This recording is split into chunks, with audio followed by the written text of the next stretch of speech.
There's something I've been wondering. Why are you called Code Talker? During World War II, the U.S. military used the languages of different tribes, including the Navajo, as codes, right?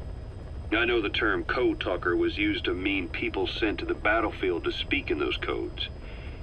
Were you one of them? Our mother tongue was indeed used for war.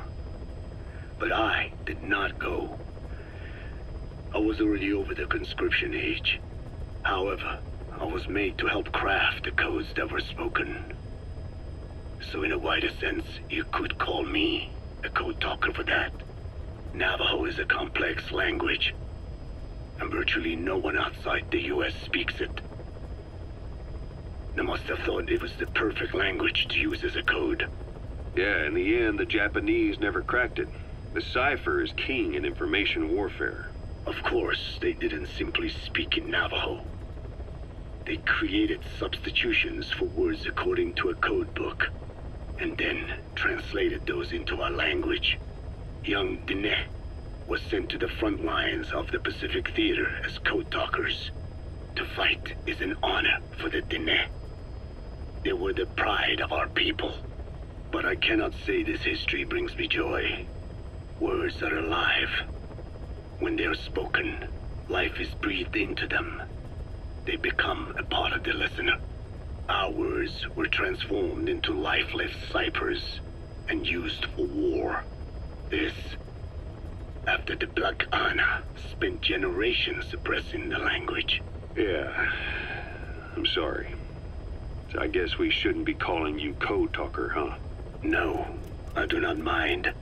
The reason Skullface called me Code Talker was because I also am responsible for coding language into the vocal cord parasites. I am the same as those young warriors, used for a cipher's sake. I must never forget that. The name, Code Talker, is a lesson carved into my being. You said Skullface ordered you to weaponize the vocal cord parasites. But you also said he wasn't the reason. And he wasn't. I was seduced by the parasites. That is a fact. How? You mean from your curiosity as a scientist?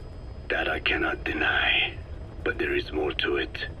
The story goes back to the 19th century, to my earliest memory. One day, a man from the government visited our Hogan, our home. I cried as he yanked me from my mother's arms and took me away to an Indian boarding school. From that day forward, I became George. This was the name my teacher gave me. I was forced to give up my Diné name, forbidden from speaking anything but English. If we dared utter a word of filthy Navajo, the teacher made us eat a bar of soap.